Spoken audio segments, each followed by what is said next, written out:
తాకట్టులో ఉన్న బంగారాన్ని విడిపించి ఆ రోజు ఆన్లైన్ రేట్‌కు మేము కొనుగోలు చేస్తాం. అక్షయ గోల్డ్ హబ్. శ్రీమాత్రే నమః. శ్రీ గురుభ్యో నమః.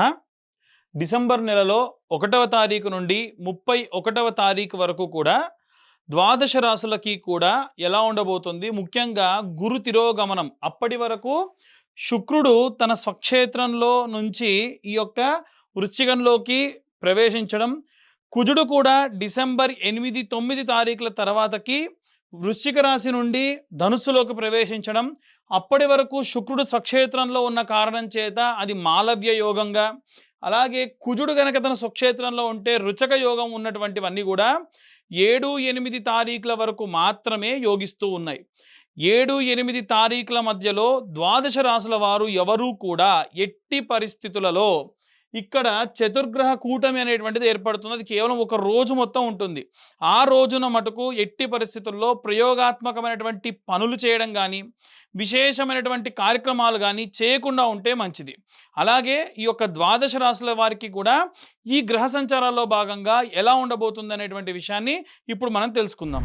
తదుపరి కర్కాటక రాశి. కర్కాటక రాశి వారికి సంబంధించి ఈ డిసెంబర్ 1వ తారీఖు నుండి 31వ తారీఖు వరకు ఎలా ఉంటుంది, గురు తిరోగమనము, రుచక యోగం లాంటి వీరికి ఏమన్నా లాభిస్తాయా లేదా అనేటువంటి విషయాన్ని చూసుకున్నట్టయితే, గురు తిరోగమనంలో భాగంగా ఈ యొక్క కర్కాటక రాశి వారికి 12వ ఇంట గురుగ్రహ సంచారం అనేటువంటిది ఏర్పడుతుంది. వీరికి ఎట్టి పరిస్థితుల్లో ఈ యొక్క కర్కాటక రాశి వారికి అది లాభించదు. దానివల్ల నష్టము లేదు, అలా అని లాభం కూడా లేదు. అయితే ముఖ్యంగా చూసుకున్నట్టయితే ఈ యొక్క కర్కాటక రాశి వారికి ద్వితీయంలో ఉన్నటువంటి కేతు ఏం చేస్తాడంటే, మనకున్నటువంటి ఫైనాన్షియల్ స్టేటస్ గురించి రాంగ్ పర్సెప్షన్లో బయట వారికి ఎక్స్పోజ్ చేస్తూ ఉంటాడు. కాబట్టి వీరు ఎట్టి పరిస్థితులలో ఈ యొక్క ద్వితీయంలో ఉన్నటువంటి కేతు వలన లాభము, నష్టము రెండిట్లో నష్టానికే ఎక్కువ శాతం జరిగేటువంటి అవకాశం ఉంది. అలాగే చతుర్థంలో ఉన్నటువంటి బుధగ్రహ సంచారము కుటుంబంలో ఉన్నటువంటి మీ యొక్క తల్లిగారి యొక్క తరపు నుండి, అంటే మాతృమూలధన యోగం అనేటువంటి ఒక యోగం ఉంది. ఈ యోగము 4వ స్థానంలో గనక ఏవైనా శుభగ్రహ సంచారం చేసినా, సౌమ్యగ్రహ సంచారం చేసినా, దాని వలన మీ యొక్క తల్లిగారి యొక్క ఆరోగ్యము, తల్లిగారి నుండి మీకు వచ్చేటువంటివి ఏవైనా సరే మంచి సత్ఫలితాలు కలిగేటువంటి అవకాశం కూడా కనిపిస్తుంది. పంచమ స్థానంలో సూర్యుడు, శుక్రుడు, కుజగ్రహ సంచారం చేయడం వలన వీరు ఏవైతే నిర్ణయాలు తీసుకుంటారో వివాహ సంబంధితమైనటువంటి విషయాల్లో, అంటే ప్రేమించి వివాహం చేసుకోవాలి లేదా ఎంగేజ్మెంట్ అయిన తర్వాతకి మీరు మాట్లాడేటప్పుడు చాలా జాగ్రత్తగా మాట్లాడండి. ఏదైనా సరే అది రాంగ్ పర్సెప్షన్లోకి వెళ్ళే అవకాశం ఉంటుంది. మీరు ఒకటి చెప్తే వారు ఇంకోటి అర్థం చేసుకోవచ్చు. ఎందుకంటే చూడండి, ఇక్కడ సూర్యుడు, శుక్రుడు, కుజుడు, 8వ తారీఖు తర్వాతకి బుధుడు కూడా ఈ యొక్క వృశ్చికంలోకి సంచారం చేస్తూ ఉంటాడు. ఈ యొక్క పంచమ స్థానం ఏదైతే ఉందో అది వైవాహిక జీవితానికి ముడిపడి ఉన్నటువంటి వారు, ఎంగేజ్మెంట్ అయిన వాళ్ళు, ప్రేమించి వివాహం చేసుకోవాలనుకునేటువంటి వారికి బ్రేకప్ అయ్యేటువంటి ఛాన్సెస్ ఉంటుంది. సో అనవసరమైనటువంటి వాదన మాటలు మీ మధ్యలోకి రాకుండా ఉంటే సరిపోతుంది. అలాగే ఈ యొక్క కర్కాటక రాశి వారికి సంబంధించి అష్టమంలో ఉన్నటువంటి రాహుగ్రహ సంచారం వలన ఏదైనా సరే పరివర్తన సంబంధిత యోగం అనేటువంటిది అష్టమ స్థానం నందు ఉంటుంది. పరివర్తన అనేటువంటిది అంటే మీరు ఏదైనా ఇల్లు మారాలనుకుంటున్నారు అనుకోండి, ఇల్లు కొనాలనుకుంటున్నారు అనుకోండి, వారు ఎట్టి పరిస్థితుల్లో మీ స్నేహితులు ఎవరు అవే ఏముందండి ఆ ఇల్లు కొనడం అంత మంచిది కాదు అని తప్పుగా మీకు మెసేజ్ చేస్తారు. దానివల్ల మీరు తీసుకోవాలనుకున్నటువంటి ఆ ఇల్లు కొనకపోవడము, లేదా ఏదైనా వాహనం కొనాలంటే కొనకపోవడము, లేదా మీరు ఆఫీస్ మారాలనుకున్న వాళ్ళు మారకపోవడము, ఉద్యోగంలో ప్రమోషన్ వస్తుందని ఇక్కడే ఉండి వేరే జాబ్ ఆఫర్స్ వచ్చినా వెళ్ళకపోవడము, దీనివల్ల నష్టం వచ్చింది మాకు అని తర్వాత బాధపడడం జరుగుతుంది. నవమ స్థానంలో ఉన్నటువంటి శనిగ్రహ సంచారం వలన ఈ యొక్క కర్కాటక రాశి వారికి సంబంధించి 9th హౌస్లో ఉన్నటువంటి శని ఎప్పుడూ కూడా లాభిస్తాడు. కానీ శని చండాల యోగం నడుస్తున్న కారణం చేత మీరు ఏవైనా సరే దైవికమైనటువంటి హోమాలు, యాగములు, పూజలు చేసేయడం కానీ, తీర్థయాత్రలు చేసేటువంటి పరిస్థితుల్లో ఎక్కువ శాతం అవకాశం ఉంది. ఓవరాల్గా చూసుకుంటే ఈ యొక్క కర్కాటక రాశి వారికి సంబంధించి చాలా మంచి సత్ఫలితాలే గోచరిస్తూ ఉన్నాయి. ఇవన్నీ కూడా గోచార రీత్యా చెబుతున్న విషయములు. మీ జాతకం పర్సనల్‌గా మీ పేరు, date of birth, time, place ఉంటే ఇంకా డీటెయిల్‌గా మనం జాతకం గురించి మాట్లాడొచ్చు. అలా జాతకం గురించి మాట్లాడినప్పుడు మీకు అష్టక వర్గ, నవాంశ, దశ, అంతర్దశ, అలాగే 16 భావచక్రములు, మీ తిథి, వార, నక్షత్ర, యోగ కరణాలని బట్టి మీ యొక్క జాతకం ఎలా ఉంటుంది, అలాగే ఏ రెమెడీస్ తీసుకోవాలి, ఏ మంత్రం చదవాలి అనేటువంటి విషయాన్ని డీటెయిల్డ్‌గా మీకు 60, 70 పేజీల్లో జాతకం ఇవ్వడం జరుగుతుంది. ఖచ్చితంగా రూ. 2,511 ఛార్జ్ చేస్తాను. ఆసక్తి గల వారు కింద ఉన్న నెంబర్‌కి కాంటాక్ట్ చేయండి. ఇక అందరూ కూడా ఏ రెమెడీస్ తీసుకోవాలి, ఏ మంత్రం చదవాలనేటువంటి విషయాన్ని ఇప్పుడు మనం తెలుసుకుందాం. ఇప్పటి వరకు మనం ఈ రాశి వారికి సంబంధించి డిసెంబర్ నెలలో ఉన్న గ్రహచారాల్ని బట్టి, తిథి, వార, నక్షత్ర, యోగ కరణాలని బట్టి మనం జాతకాన్ని విడివిడిగా చెప్పడం జరుగుతుందని చెప్పుకున్నాము. కానీ ఇప్పుడున్నటువంటి పరిస్థితుల్లో వీరు ఏ మంత్రం చదవాలి ఈ డిసెంబర్ నెలలో అనేటువంటిది ఇప్పుడు మనం తెలుసుకుందాం. ముఖ్యంగా అండి, ఈ వీడియో చూస్తున్న వాళ్ళు దయచేసి వీడియో అలా చూస్తున్నారు తప్ప నేను చెప్పేటువంటి మ్యాటర్ ఇన్ఫర్మేటివ్‌గా ఉంటే దయచేసి లైక్ చేయండి.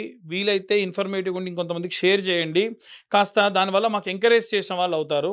అయితే ఇప్పుడు నేను చెప్పే రెమెడీ అందరూ కూడా పాటించండి. మంత్రం ఏం చదవాలి అనేటువంటిది నేను ఆఖరిలో చెప్తాను.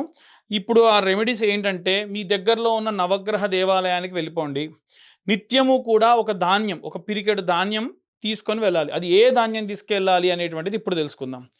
ఆదివారం నాడు ప్రారంభించాలనుకోండి, పిరికెడు గోధుమలు అంతే, ఒక ఆకు డొప్పలో వేసేసి, చిన్న మట్టి ప్రమిదలు మీకు బయట నెయ్యి వేసి అమ్ముతున్నారు ఆల్రెడీ, అది తీసుకొని వెళ్ళి ఆ ధాన్యంపై పెట్టి వెలిగించండి. తర్వాతకి 21 ప్రదక్షిణాలు చేయండి. ఎన్ని ప్రదక్షిణాలు? 21 ప్రదక్షిణాలు చేసి మళ్ళీ 6 ప్రదక్షిణాలు అపసవ్య దిశలో, అంటే clock wise 21, anti clock wise 6. ఇది నేను మళ్ళీ ప్రతి రోజుకి చెప్పను. మీరు నవగ్రహాల గుళ్ళో ఎప్పుడు ప్రదక్షిణ చేసినా 21 ప్రదక్షిణాలు చేయాలంటే 7 గ్రహాలకి 7 మూళ్ళ 21, రాహుకేతువులకు యాంటీ క్లాక్ వైజ్ డైరెక్షన్లో 2 మూళ్ళ 6 ప్రదక్షిణాలు, మొత్తం 27. అందుకే 27 నక్షత్రాలు మనకు ఉంటాయి నవగ్రహాల్ని బేస్ చేసుకొని. అయితే ఇలా చేయడం వలన నక్షత్ర నవగ్రహ దోషములుంటే పోతాయి. అది కూడా సూర్య సంబంధితమైనటువంటి దోషములుంటే ఆదివారం నాడు చేయడం వల్ల. అయితే ప్రదక్షిణాలు చేసేటప్పుడు ఆదిత్యాయ చ సోమాయ మంగళాయ బుధాయ చ గురు శుక్ర శనిభ్యశ్చ రాహవే కేతవే నమః అనేటువంటి మంత్రం చెబుతూ ఎన్నిసార్లు వేతే అన్నిసార్లు. దయచేసి మీరు ఆ దేవాలయానికి వెళ్ళేటప్పుడు ఏం తీసుకెళ్ళినా అక్కడితో పూర్తవ్వాలి. నేను నూనె బాటిల్ తీసుకెళ్తా, నేను నూనె పోసి వెలిగిస్తా, ఆ నూనె మళ్ళీ ఇంటికి తీసుకెళ్తా, కుదరదు. పసుపు తీసుకెళ్తా, కుంకుమ తీసుకెళ్తా, కేజీ పొట్లను తీసుకెళ్ళి కొద్ది కొద్దిగా వాడి వెనక్కి తీసుకొస్తా, కుదరదు. మీరు ఏ క్వాంటిటీ తీసుకెళ్తారో అక్కడితో క్లోజ్ చేయండి. అంటే తక్కువ తీసుకెళ్ళండి, అక్కడితో క్లోజ్ చేయండి. సోమవారం నాడు విషయానికి వస్తే, పిరికెడు బియ్యము లేదా వడ్లు ఒక ఆకుడొప్పలో వేసి చంద్ర భగవానుడి దగ్గర పెట్టండి. మొదటి రోజు సూర్యుడి దగ్గర పెట్టండి, రెండవ రోజు చంద్ర భగవానుడి దగ్గర పెట్టి దానిపైన ధాన్యం పైనే ఒక దీపం, ప్రతిరోజు కొత్త దీపం వెలిగించాల్సిందే. మట్టి దీపం ₹2, ఇంత చిన్న దీపాలు ₹2 ఉంటాయి. దాంట్లో ఇంతంత నెయ్యి వేయండి, ఒత్తి పెట్టండి. అవి కూడా రెడీమేడ్గా అమ్ముతున్నారు, అవే తెచ్చుకొని పెట్టుకున్నా సరిపోతుంది. అలాగే ఈ ప్రదక్షిణాలు కామన్, ప్రతిరోజు కూడా చేసేటువంటివి. అలాగే మంగళవారం నాడు కుజుడికి, అలాగే రాహుకి, కేతువుకి కూడా చేయొచ్చు. అయితే కుజగ్రహానికి చేసేటప్పుడు పిరికెడు కందులు తీసుకొని ఒక ఆకు డొప్పలో వేసి, ఒక పిరికెడు కందులు తీసుకొని ఆకు డొప్పలో వేసి చిన్న దీపం ఆ కందుల పైన వెలిగించేసేయండి. తరువాతకి ఆ ప్రదక్షిణాలు చేయడం కామన్, చదివేటువంటి మంత్రం కూడా కామన్. తర్వాతకి బుధగ్రహానికి సంబంధించి పిరికెడు పెసర్లు వేసి దీపం పెట్టేసి బుధవారం నాడు ప్రదక్షిణాలు కామన్, మంత్రం కామన్. గురువారం నాటి విషయానికి వస్తే శనగపప్పు లేదా శనగలు పిరికెడు వేసి ఆకుడొప్పలో దానిపైన కొత్త దీపం, ప్రతిరోజు కూడా కొత్త దీపం వెలిగించాలి. చిన్న మట్టి ప్రమిద సరిపోతుంది. ప్రదక్షిణాలు చేసేటప్పుడు మంత్రం చదవాలి. 21 ప్రదక్షిణాలు, 6 ప్రదక్షిణాలు అపసవ్య దిశలో. అలాగే శుక్రవారం నాడు పిరికెడు బొబ్బెర్లు వేసి తర్వాతకి దీపం పెట్టి తర్వాతకి మీరు ప్రదక్షిణాలు కామన్, అలాగే మంత్రం కూడా కామన్. ప్రతిరోజు కూడా ఎన్ని ప్రదక్షిణాలు చేస్తున్నాం, ఎంత మంత్రం చదువుతున్నాం లెక్క అవసరం లేదు, ప్రదక్షిణాలకు మాత్రమే లెక్క. 21 సవ్యం, 6 ప్రదక్షిణాలు అపసవ్యం, అంటే clock wise, anti clock wise. Clock wise 21, anti clock wise 6. శని గ్రహానికి సంబంధించి చేసిన రోజు కొంచెం ప్రత్యేకంగా చేయండి. చేసేటప్పుడు పిరికెడు నువ్వులు ఆకుడొప్పలో వేసి దానిపైన ఒక దీపం పెట్టేసుకొని వీలైతే దీపం నువ్వుల నూనెతో వెలిగించి, వీలైతే ఒత్తి కూడా నల్ల ఒత్తి వేసి ప్రదక్షిణలు చేయడం ప్రారంభించండి. ఈ నవగ్రహ మంత్రాలతో పాటు నీలాంజన సమాభాసం రవిపుత్రం యమాగ్రజం ఛాయా మార్తాండ సంభూతం తం నమామి శనేశ్వరం అనేటువంటి మంత్రాన్ని చదవండి. ఇక మిగిలింది రాహుకేతువులు మంగళవారం నాడు చేయాలి కాబట్టి పిరికెడు నల్ల మినుములు ఒక ఆకుడొప్పలో వేసి దీపం వెలిగించి ఈ యొక్క ప్రదక్షిణలు 21 కామన్గా మీరు ప్రతిరోజు చేసేవి, యాంటీ క్లాక్ వైజ్ డైరెక్షన్లో చేసేటువంటివి 6 ప్రదక్షిణాలు. అలాగే కేతుగ్రహానికి కూడా ఆకుడొప్పలో నల్లటి రంగులో ఉండేటువంటి ఈ యొక్క ఉలవలు వేసి దానిపైన దీపం పెట్టి ప్రదక్షిణాలు common 21, anti clock wise 6. In case రోజు మీరు ఏమైనా పండ్లు తీసుకెళ్తారా, ఒక 2 పండ్లు తీసుకెళ్ళండి, అంతకు మించి వద్దు.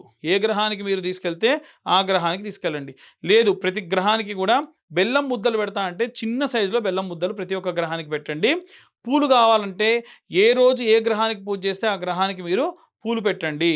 అలా విశేషంగా ఈ యొక్క నెల రోజులు కూడా చేయండి. ఎందుకు అంటే గ్రహ సంచారాలు విపరీతంగా మారుతున్నాయి. సంవత్సరం ఆఖరికి వచ్చేసింది. వచ్చే సంవత్సరంలో జల సంబంధితమైనటువంటి విషయాలు, అగ్ని సంబంధితమైనటువంటి ప్రమాదాలు విశేషంగా జరగనున్నాయి. కాబట్టి అలాంటి ఎన్నో రకాలైనటువంటి ప్రమాదాలను మనం దాటుకొని ప్రశాంతంగా ఉండాలి అంటే, శక్తిని చేకూరాలంటే నవగ్రహాలు నక్షత్రాలకు సంబంధించిన సంపూర్ణ శుభ కృపా కటాక్షాలు మన యందు ఉండాలి. ఇవన్నీ కూడా చెప్పేటువంటి రెమెడీస్ గోచార రీత్యా చెబుతున్నటువంటి విషయములు. డీటెయిల్డ్గా జాతకం కావాలనుకున్న వారు మీ పేరు, మీ date of birth, time, place ఉంటే జాతకం గురించి ఇంకా డీటెయిల్గా చెప్పి ఇలాంటి రెమెడీస్ వారి వారి పరిస్థితిని తగ్గట్టుగా చెప్పొచ్చు. దానికి కాను 2511 రూపాయలు ఛార్జ్ చేయడం జరుగుతుంది. కాబట్టి మనకు 2026వ సంవత్సరం ఎలా ఉండబోతుంది, ఎవరైనా ప్రముఖులు గతించబోతూ ఉన్నారా, అలాగే ఎలాంటి ప్రమాదాలు జరగబోతూ ఉన్నాయి అనేటువంటి విషయాలుతో మీ ముందుకు వస్తాను. సర్వే జనా సుఖినో భవంతు. స్వస్తి.